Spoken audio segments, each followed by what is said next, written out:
Hello, America. It's September 23rd, 2025. I'm Erick Erickson. These are the four things you need to know this afternoon before you get home. Up first, Ryan Routh has been found guilty in Florida. He's the would-be assassin of Donald Trump. He was charged with 5 counts in Florida related to that attempted assassination. When the jury read the verdict, he had picked up a pin and attempted to stab himself in the neck, trying to commit suicide in the courtroom. Deputies pulled him out of the courtroom, bandaged him, put him in shackles, and brought him back in the courtroom to finish up the hearing. So Ryan Routh, the would-be assassin, President Donald Trump, has been found guilty of 5 counts related to that attempted assassination in a federal courtroom down in Florida. Up next, Jimmy Kimmel returns tonight. Nexstar came out today and said it will join Sinclair Broadcasting in its ongoing boycott of Kimmel's program. The left accuses Nexstar of playing politics. They're trying to buy Tinga, another station group that would add to its cluster of ABC stations. Nexstar and Sinclair point out that most of their stations are in conservative markets where they can't monetize the Jimmy Kimmel program because the ratings are so low and their audience in those states and cities don't want to watch him. Now, this is going to make the economics of Jimmy Kimmel's program more difficult. It was already losing money. CBS said it was ditching Stephen Colbert, and despite left-wing fever dreams that they were bowing to Donald Trump, it was an economic decision. Even people within the company who hate Donald Trump admitted it was an economic decision. Stephen Colbert alienated the right, made his audience a progressive clearinghouse of Democratic politicians, and nobody wanted to watch. Jimmy Kimmel has done the same thing, turning his ABC platform into a service for progressives in America, routinely interviewing Democratic politicians, using his monologues to bash the right. Much of the right tuned out. As I said on my program earlier, there's a potential to revitalize these. Viewership has gone down over time. People now rely on streaming services and viral clips online. But, they can move the show to a place like Austin, Texas, or Nashville, give it to someone like Shane Gillis or Nate Bargatze, interview the wild and weird people of Austin or Nashville, celebrities coming through town, the local celebrities who live there, and have a different band every night featuring their intros and outros and music and maybe an occasional barbecuer. I would tune in for that, and I suspect most Americans would, where the comedian uses his platform not to divide and hate on half the country, but bring people together through a shared love of anything but politics. President Trump has canceled a meeting with Democratic leaders in the run-up to a possible government shutdown. Chuck Schumer and Hakeem Jeffries decided they wanted to fight because their base demands fight. So they want to talk to Donald Trump about expanding health care coverage under Obamacare. They say in the Senate they will oppose a package to keep the government open unless they get their health care demands in it.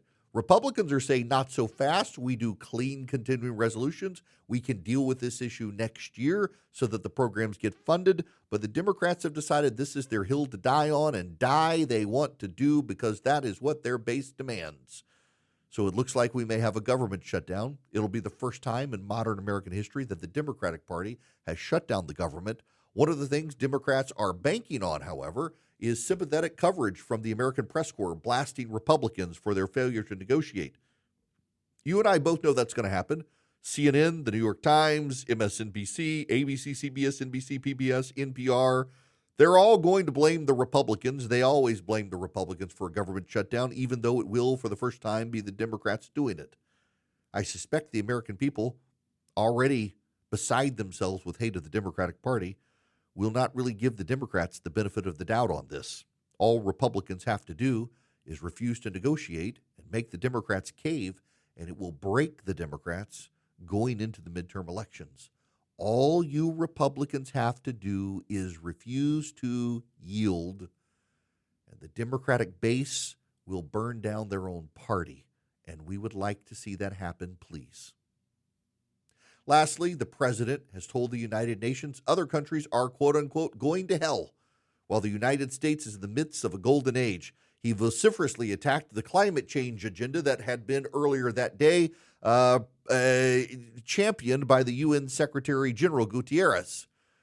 Well, the president gave the United Nations what for, pointing out he's been able to solve 7 wars since he took office in January that the United Nations struggled to get peace with. He said he sends envoys, the United Nations sends letters, and he's not sure what good the United Nations serves anymore other than a place for countries to get together and talk like they were doing today in New York. He's not wrong about the United Nations.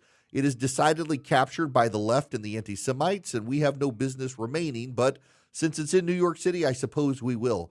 The president was absolutely right in what he said about climate change as well. CNN had on their propagandist Bill Weir to cry about the president's climate change remarks. But the fact of the matter is we need more coal, we need more natural gas, we need more nuclear power. And if you want solar and windmills, that's fine, but not at the expense of baseload power. That's a stupid idea that's failed in Europe, and yet the stupid bureaucrats at the United Nations continue to pursue it. The only person making any sense in this debate actually is Donald Trump. These are the 4 things you need to know this afternoon before you get home from work. I am Erick Erickson. I hope that you stay informed and stay engaged. And above all else, in these wild and crazy and uncertain times, please keep the faith. Also, if I'm not here tomorrow, some preacher in Portugal said that today's the rapture. So if I'm gone tomorrow, well, I may have been raptured. If I'm here tomorrow, well, I don't know what that's going to mean other than the rapture didn't happen or I didn't get raptured. Maybe it'll be me and Kirk Cameron. You guys have a great afternoon.